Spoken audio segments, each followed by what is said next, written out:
Gimana Pak RW? Cerita tentang apa? Gimana? Tentang tanda tangan atau apa? Pemalsuan tanda tangan. Coba gimana? Coba.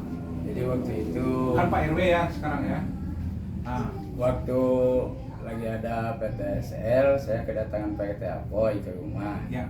Kata PT Apoy, Pak RW ini ada yang bikin OJBS. sertifikat PTSL di wilayah itu saya. Nah, saya periksa itu di AJB, ternyata tanda tangan saya palsu. Saya nanya, Palsu itu berbeda atau apa? berbeda dengan KTP? Merasa tanda tangan nggak Pak RW? Enggak, sama sekali enggak. Dilihat memang berbeda Berbeda dengan KTP. dengan KTP saya. Tarikannya segala macam ya. Iya, Nggak merasa tanda tangan dokumen itu. sama-sama enggak, sama sekali enggak saya. Nah, terus. Nah, terus saya nanya ke Pak RT, kata saya, Pak RT kenapa memasukkan tanda tangan saya? Jawab Pak RT Apoy, saya juga tanda tangan dipalsukan sama. Kenapa, kata saya, kamu diam aja sekian lama nggak bilang ke saya? Kan saya dengar di jalur hukum ini kalau pemalsuan tanda tangan itu kan ada hukumannya, kata saya gitu. Ya. 262, 263. Nah, saya waktu itu langsung nemuin ke yang punya, pertama ke Pak Sadeli. Ya, alhamdulillah bisa ketemu dengan yang punya tanah. Yang belinya. Nah, gimana? Nah, saya tanya kepada yang beli, Bu, maaf, saya datang ke sini mau menanyakan kenapa tanda tangan saya ini dipalsukan. Jawab yang punya tanah, yang beli tanah itu, ini mah saya waktu itu datang ke desa. Di desa itu yang ngurusin, yang punya tanah itu bilang Pak Usuk dengan Pak Hendra berdua. Nah, terus saya tanya gimana ini ke depannya kalau ada apa-apa tanggung jawab saya, kata itu. Kata orang desa. Kata orang desa. Nah, terus? Nah, dari situ saya minta, Bu, Ibu datang lagi ke desa, bilangin Pak RW Setiawan tidak menerima tanda tangan ini. Nanti Ibu kembali lagi, kalau bisa datang ke rumah saya.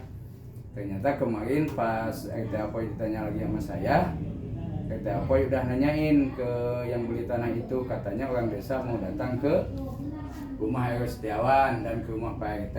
Bahkan orang desa udah ada yang disuruh sama Pak Kadus Giri, tolong cepet temuin RW Setiawan. Ya udah sampai situ, belum ada sampai sekarang ke rumah. Itu kan mau ngambil langkah hukum itu terserah Pak RW-nya, karena kan berarti alat buktinya ada ya? Ada Di rumah, yang dokumennya? Ada semua? Ada. Harus ditandatangan, di fotokopi atau aslinya ambil, baru bisa kita selesaikan. Karena apa? Kalau tidak dibereskan, akan terus-menerus, nanti orang yang lain akan melakukan hal yang sama. Akhirnya aparat desa, mau sekelas desa, sekelas RT RW pun nggak ada wibawa. Iya. Jadi harga diri marwah itu nggak ada, karena apa? Dipalsukan orang ya diam aja gitu. Padahal kan bukan tanda tangan kita, sedangkan tanggung jawabnya kita.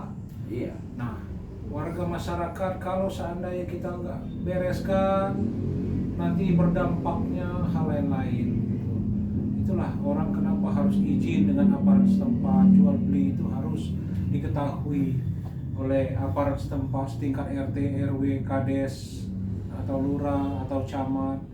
Kenapa? Dampaknya ya kalau seandainya tiba-tiba tanah itu ada unsur pidananya, mungkin money laundry atau apa, RW RT-nya ikut serta. Apalagi ini kan tanda tangan dipalsukan, apa sulitnya gitu. Itu tanda tangan, datangan warga baru juga sekalian mengenalkan diri. Kan begitu harusnya. Oke, kalau seandainya ini mungkin mau mengambil langkah hukum, kita siap bantu. Insya Allah kita nunggu dulu aja gimana kelanjutannya. Ya, ini udah berapa lama?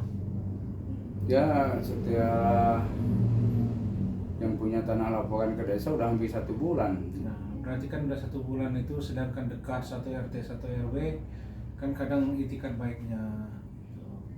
Iya, kan bilangnya orang desanya mau datang ke rumah RW, ke rumah RT, ternyata sampai saat ini belum ada yang datang. Orang tadi bilang kan saya, Kadus Giri juga udah menyuruh ke orang desa. Dia malah menjawabnya itu bukan saya, sini itu mah Pak Hendra yang udah meninggal, katanya gitu. Nggak apa-apa. Nah, tapi kayaknya yang jelas yang Lala ini kan desa. Iya.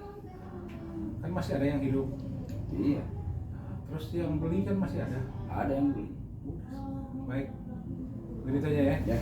Yang jelas Anda berani memalsukan tanda tangan orang lain, pakai stempel orang lain, kop surat atau apalah dokumen orang lain tanpa izin, itu pelanggaran. Saya pun juga seperti itu.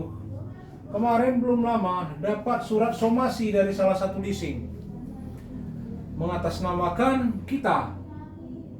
Nah, tapi setelah saya lihat ini kok suratnya benar kita, tapi nomor suratnya berbeda. Dan saya suruh tim admin. Jadi saya coba cari dokumen tersebut, ada nggak atas nama kita, ternyata enggak. Nah itulah, di sini ada pelanggaran pidana. Ya, memalsukan, memanfaatkan. Kadang orang nggak ngerti, nggak paham seperti itu. Padahal ini jelas ada hukumnya, pidananya, tuntutannya, ini juga sanksinya di atas 4 tahun penjara, di atas 5 tahun penjara. Dihukum itu, nggak main-main gitu. Pak, karena melihat uang gitu ya. Ada kemungkinan, kita kan nggak tahu seperti itu. Apapun yang jelas itu adalah uang. perbuatan melawan hukum. Pelanggaran hukum, itu aja. Pidana itu. Oke, Ya, RW. siap. Baik. Terima kasih banyak. Yayasan Bantuan Hukum Batara Jaya.